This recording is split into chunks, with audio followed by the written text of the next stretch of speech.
The expulsion of the Jews from England 1290 and their return under Oliver Cromwell in the 1650s appear at the first sight to be two separate events divided by more than 3 centuries. Archibald Maule says the nameless war, however, connects them through a wider struggle involving monarchy, debt, international commerce, and the growing political power of finance. In Ramsay's reading, the decisive question is not simply why Jews are expelled and later readmitted, but what had changed within the English state between Edward I and Cromwell. Jews had lived in England since the Norman conquest because medieval church teaching restricted Christians from lending at interest. Jewish communities became closely associated with credit and money lending. Kings protected them because they supplied loans and, as direct dependents of the crown, could be taxed heavily. Yet this arrangement also produced hostility. Nobles, monasteries, and landowners accumulated debts. While popular resentment mixed economic grievance with religious prejudice, Jewish lenders were therefore useful to the monarchy, but increasingly hated by debtors and vulnerable whenever the crown found greater advantage in sacrificing them. Edward I gradually tightened restrictions. The Statute of Jewry of 1275 prohibited lending at interest and supposedly directed Jews towards trade and ordinary occupations. Although guild restrictions, landlords, and social expulsion made these transitions extremely difficult. Once Jewish wealth had been repeatedly taxed and their usefulness to the crown had declined, expulsion became politically profitable. In 1290, Edward ordered the entire Jewish population to leave England. Their houses and fixed property passed to the crown, and debts owed to Jewish creditors came under royal control. Parliament in return granted Edward an exceptionally large tax of £116,000. The Oxford History Project therefore described the remaining Jewish population as something Edward was prepared to barter for: parliamentary revenue.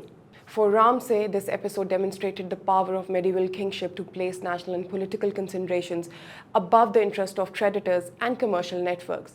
England thereafter remained officially closed to Jews for more than 350 years. Although individuals, converts, and Iberian crypto-Jewish merchants lived there discreetly, the formal barrier survived under the monarchy. It disappeared only after the monarchy itself had been defeated. The English Civil War began in 1642. Charles I was executed in 1649. The House of Lords was abolished and England became a Commonwealth. Cromwell rose through a military and political revolution that weakened hereditary authority and increased the importance of taxation, merchant credit, confiscated estates, and international commerce.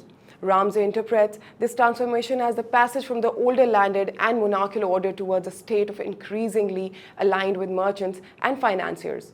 The timing of the campaign for Jewish return is therefore central to his narrative. In January 1649, immediately before Charles I trial, 2 English Baptists living in Amsterdam petitioned for Jewish readmission.